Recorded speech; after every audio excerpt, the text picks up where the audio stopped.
Hey, everybody, welcome back to the Preacher Boys podcast. On today's episode, I want to examine the relationship between Donald Trump and evangelicals. Now, there's been no shortage of conversation surrounding Trump and the evangelical voter base, but what's one more video? I want to talk about this because we are post-election, and, you know, a lot of mainstream political pundits are still trying to understand the relationship between conservative evangelicals and Donald Trump. And as a former fundamentalist myself, and as the host of this podcast, which seeks to understand, religious influence on the culture and specifically the darker aspects of religious fundamentalism, I think this is something that's worth talking about. And it's something that personally fascinates me. This show in many ways is to highlight the voices of others, but it's also been a diary of sorts for my own journey in trying to understand all the ways in which my religious fundamentalist upbringing has influenced my perspective and others like mine when it comes to politics and other aspects of one's worldview. And the reason I thought about doing this episode is because the Public Religion Research Institute recently released their post-election survey a couple weeks ago.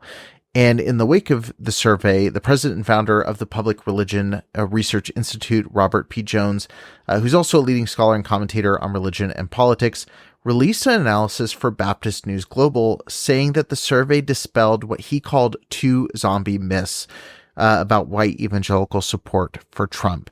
And I thought it was really fascinating. I'll go ahead and share this. I'll link to the section of the article that I'm reading in the show notes of this episode.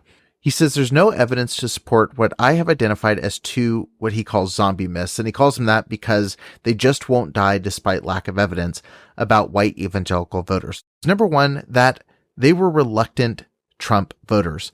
The second one is that Trump's strongest supporters in this group were Christians in name only, or CINO in his abbreviation. Here's some of the stats he lists out here to prove that these two things are myths. White evangelical Protestants were not, quote unquote, holding their nose while voting for Trump.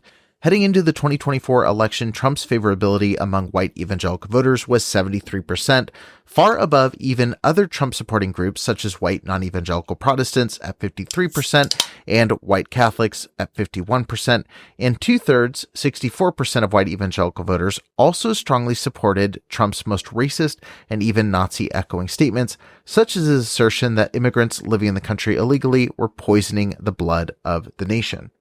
They're poisoning the blood of our country. That's what they've done. He continues that among white evangelicals, those most closely connected with churches were more likely, not less likely, to support Trump. While solid majorities of white evangelical Protestants overwhelmingly supported Trump across all levels of church attendance, weekly church attenders report voting for Trump at significantly higher levels, 88%, than those who seldom or never attended church, 77%. In other words, it is church-going white evangelicals, not their less church kin, who are the most supportive of Trump and the MAGA movement. He finishes, notably, the opposite church attendance pattern appears among white mainline non-evangelical Protestants and among African-American Protestants. In these Christian groups, more frequent church attendance is correlated with lower support for Trump. It's certainly clear that Trump is still a darling to evangelicals, and I think to those who are thinking of the moral teachings of Jesus or the value systems that they tend to identify with Christianity, like those in the mainstream media or, non-Christian media outlets. From the outside looking in, it's surprising that this support still exists. But for those of us who grew up within extremely fundamentalist, strict religious upbringing, the evangelical predisposition to supporting Trump is not necessarily surprising. And the truth is, it's because Trump has learned to echo the key talking points of many evangelical leaders. He's endorsed putting the Ten Commandments back in school. He's had steadfast support of Israel. When he addressed the Faith and Freedom Coalition, he said there was a vital role for the federal government in protecting unborn life. He's really tackled the issue of limiting access to gender-affirming care. All these things make sense why evangelicals are supporting Trump. And I think for anybody who's still racking their brain to understand why they support Trump, some of these talking points are really the easy answer. But the thing I can't get past in my mind is the question of the chicken or the egg. Did Trump embrace evangelical talking points from the beginning with the sole intention of currying favor with evangelicals? Or did he start leaning more heavily into evangelical talking points once he suddenly discovered he had support from leaders in the movement? I asked Adam Kinzinger this very question in September of 2024, and this was his response. You see this because you speak the language like I do.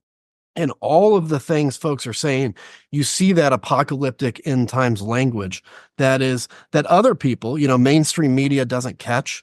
When you hear globalist, right? A lot of people think that's like anti-Jewish. It can be in certain contexts, but it's actually like New World Order end time stuff, right? This is really fascinating for later. I'm actually going to take a note to write this down because the globalist term that he mentions is something that's used by right-wing individuals talking about, anti-Semitic conspiracy theories. But when globalist is mentioned by evangelicals, it definitely has a different connotation. And I'll get into why this kind of language has been really effective in Trump's campaign later on. The Left Behind series comes in. Yeah. And so you see how they melt religion and religious things with politics. And by the way, if you really believe in that stuff, boy, you can't leave the Republican Party or, you're going to wear the mark of the beast next thing you know. Do you think, because I notice that all the time in mainstream media where they'll say, how could evangelicals vote for someone who's antithetical to everything they believe?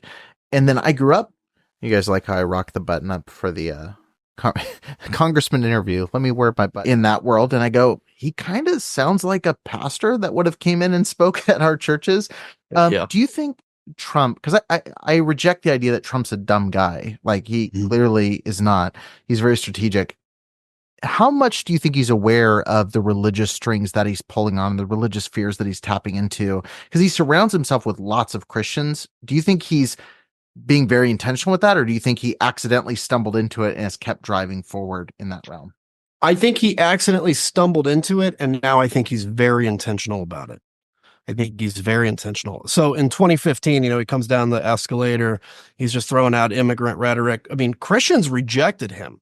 They rejected him until who was the Supreme Court justice that died.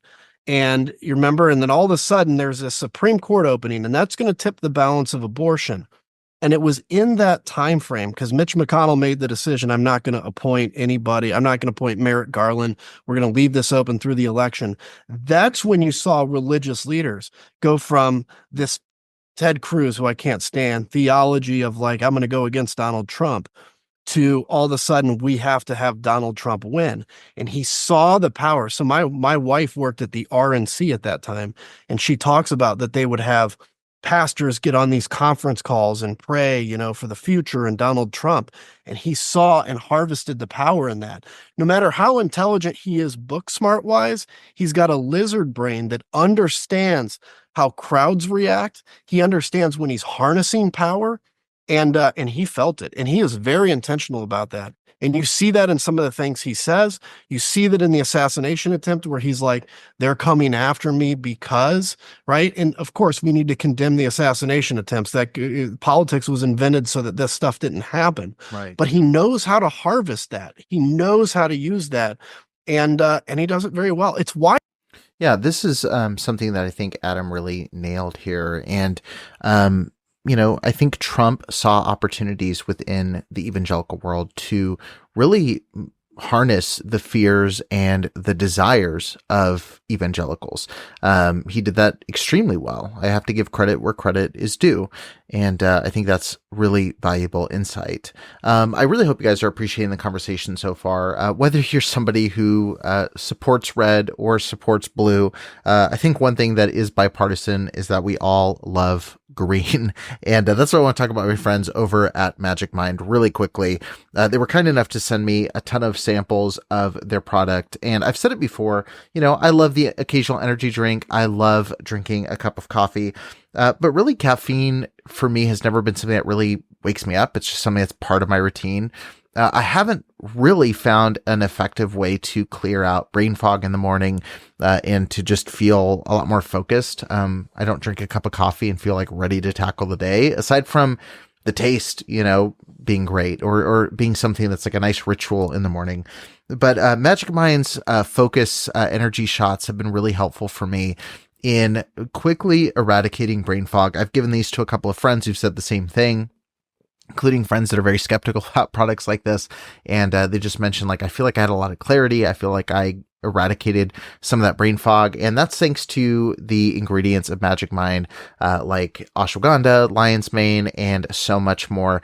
It's packed a really big punch in a really small bottle, and I've become a really big fan of Magic Mind. In fact, I bother them all the time, like, hey, let's do something together, because I absolutely love this product. And they also just recently introduced their sleep elixir, which is their purple bottle here.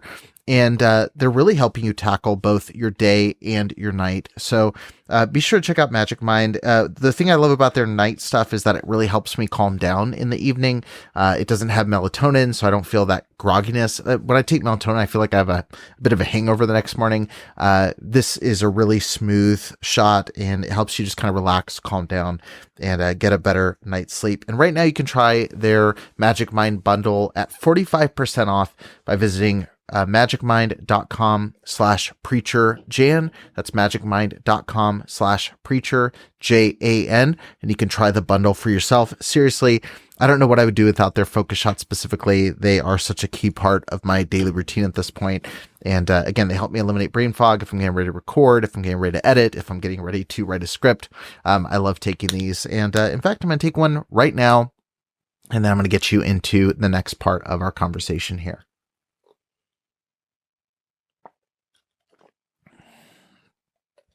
So I mentioned Adam Kinzinger, the former U.S. Congressman, who is actually a Republican, who ended up speaking out against Trump, which severely impacted his position within the Republican Party.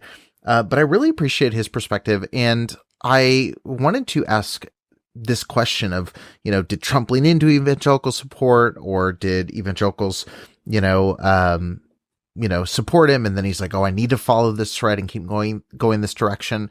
And I had an opportunity recently to interview Sarah McCammon. If you've been listening to the podcast consistently, you heard her on last week's episode. But if you noticed, I asked her a similar question, and I referenced my conversation with former Congressman Kinzinger, and wanted to get her take, because she's a political correspondent for NPR. She's a former evangelical herself. So she has the, obviously, political acumen to put her ear to the ground and understand what's happening in Washington and in districts all over the country. She understands the evangelical side and the draw of evangelicals to Trump. And so I wanted to get her perspective as well. And I think it really complements Adam's and sheds a lot more light on what Adam's answer really was. So here's what Sarah had to say. I was talking to former Congressman Adam Kinzinger on the podcast a couple months ago, and one of the questions I asked him was, do you think that Trump intentionally started his campaign tapping into the evangelical base, or he stumbled into them and then doubled down? And he basically said that he felt he stumbled into them and then doubled down. Is that kind of your read on it as well? Like, he went into it and then, oh, I'm starting to get support from them, let me keep pushing this direction? Or do you think it was like, from day one, let me tap into these narratives and fears early on? I would tend to agree with Kinzinger's assessment. I mean, I don't know exactly. I wasn't in those rooms, right? I know that he, early on courted Jerry Falwell Jr. at Liberty University, got his endorsement in, I think, January of 2016. So, just around the time of the Iowa caucuses. He famously stumbled a couple of times in front of evangelical audiences, but it didn't really seem to matter, when he said, like, the 2 Corinthians thing at Liberty, or earlier than that in the lead up to the 2016 caucuses and primary, when he told an interviewer at an evangelical event, I believe also in Iowa, that he had never asked God for forgiveness. And those, so I don't know exactly how he figured it out, but I think also, if he was in those rooms, he was talking to people, and he's I think he's a clearly perceptive person when it comes to how to make a pitch, how to sell an idea. Yeah, again, I think this was a really great insight from her, and it really echoes what Adam's thought is. And, I think they both nailed it. I think Trump recognized, as a good salesman does, he recognized the value of the person he's selling to and, pushed further in that direction. What this doesn't answer, these two clips so far and these two conversations I've had with two very brilliant minds when it comes to understanding politics and the sway of politicians on individuals, is why evangelicals continue to support Trump. And not just evangelicals, why anyone with ears to hear supports Trump. Because I think especially in that first year, people like myself went, okay, well, that's a bridge too far. Or pundits would see him say something like, I could shoot someone in the middle of the street and I wouldn't lose any support. And every time something like that would happen, there was this kind of feeling that, okay, well, that's going to be enough. That's going to be the thing that ends, the support for Trump. And it just hasn't happened. So I've been trying to understand this. And Sarah, who again wrote the book Evangelicals and is a political correspondent for NPR, really answered this question in a really fascinating way. And she took a presupposition that I had and a read I had on Trump and on right-wing politics in general, and really pushed back on it in a way that I was really appreciative of, because she took something that I said and kind of took for granted as my understanding of the situation, and quite literally said, you'll see in the clip, I don't agree with that assessment, I don't think, and basically my presupposition about it was that, there's been a shift in right-wing politics in particular, where, if you go back to civil rights issues, a lot of politicians would couch, I talked about this with Scott Coley, a lot of politicians would couch racial, goals or racist ideals into economic policies. Or they would take things about, education rights and blanket that over a racist policy that they wanted to pass. And so that's just racism, but you could take that into gender issues and so on and so forth. And so there were these dog whistles that would happen. And my question to Sarah, and I'll play it here in a second, was, it seems like the dog whistles are gone and now we just have the bullhorn, and, Trump can say whatever he wants. And, it seems like in general, the party is more accepting of just these horrific things being said at face value.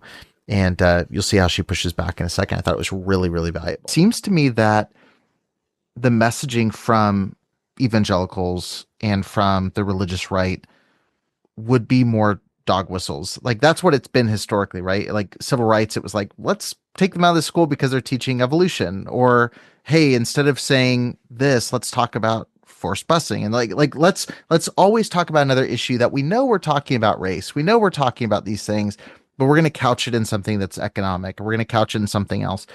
Now it seems like it's literally just, let's tweet the most racist or misogynist thing. Why do you think there's been such a push toward like getting rid of the dog whistle and being more bullhorn? Like, here's this really aggressively unagreeable thing. We're going to make that our main talking point, as opposed to being more covert. I don't know. I'm thinking about your premise and whether or not I agree with it.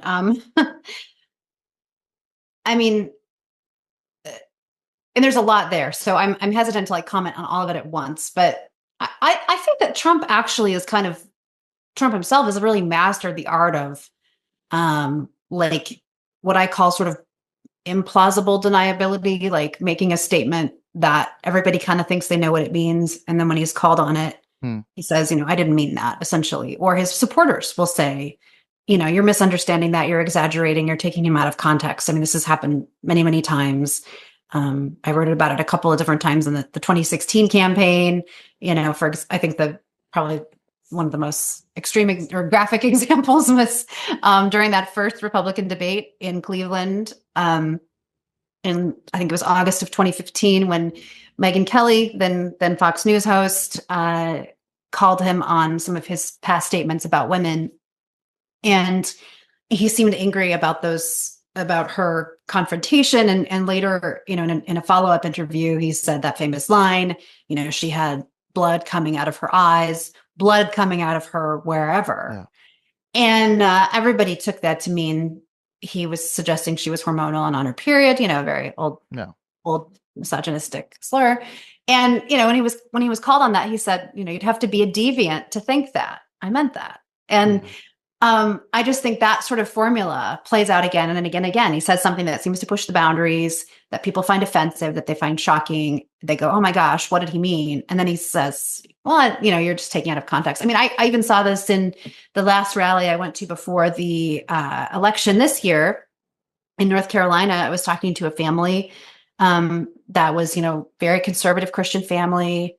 Their sons had Bible names, reminded me a lot of the people I grew up around. And the mother, about my age, they were in their 40s, she said she was really focused on abortion. Opposition to abortion was kind of her motivator for almost everything politically. And her husband, I asked him about January 6th and the insurrection at the Capitol.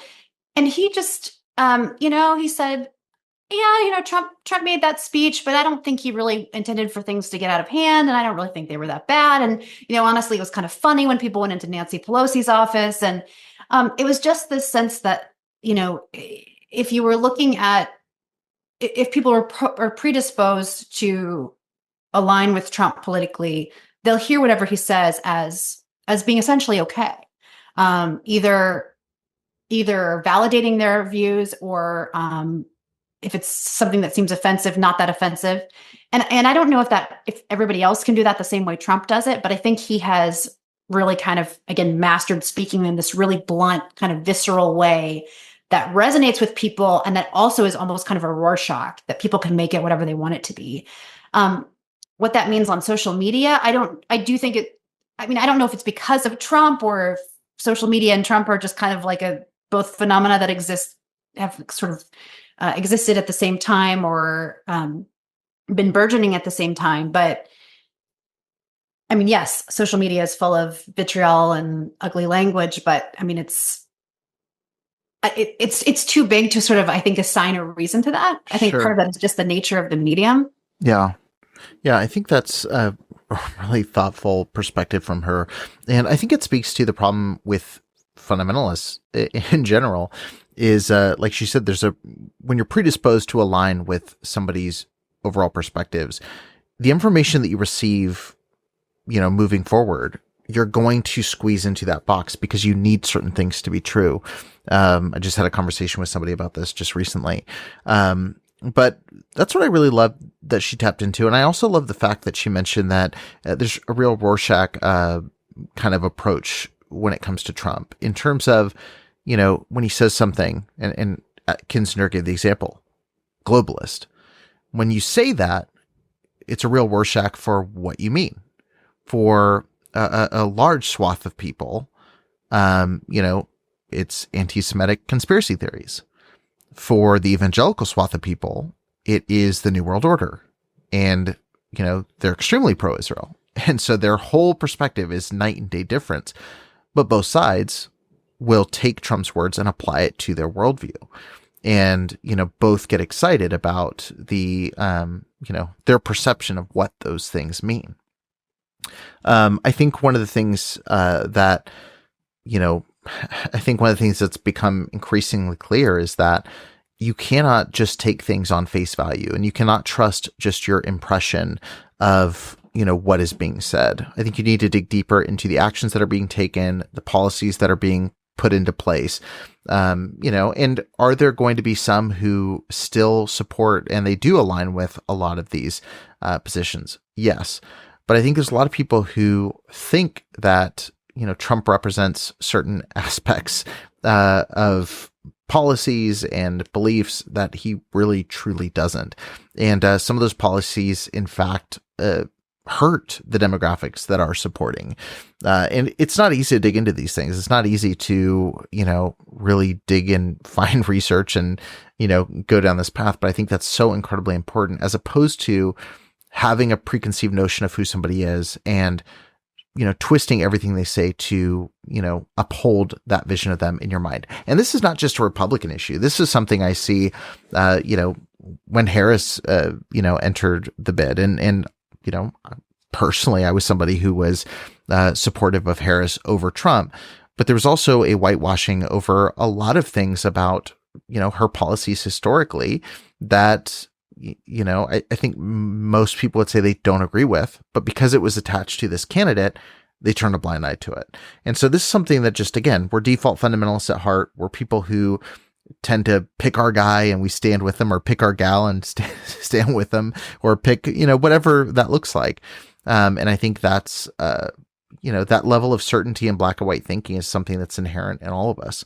And I would hope evangelicals would take a step back and reevaluate the morals that they claim to have in relation to Trump. Look at what he's saying and what he's actually doing, and see if that truly aligns with the values that they're holding on to. Not just, are there a couple key things that he says align with the values, is there not just one value that he tends to align with, but like in the overarching picture, what does his leadership mean for the country? What does it represent of the evangelicals that are supporting him? And how is it affecting people who are not evangelical, people who are not in Trump support groups? How is it affecting the more marginalized in society? And I think those questions are really important to ask. But yeah, I was really curious about the support of evangelicals for Trump, and these questions and these responses from both Sarah McCammon and Adam Kinzinger really shed a helpful light on it for me. I'm curious what you guys think. Let me know in the comments of this video your perspective, whatever that political perspective might be. I'm really curious to hear it. But yeah, for now, thanks so much for listening, and I will see you guys on the next episode.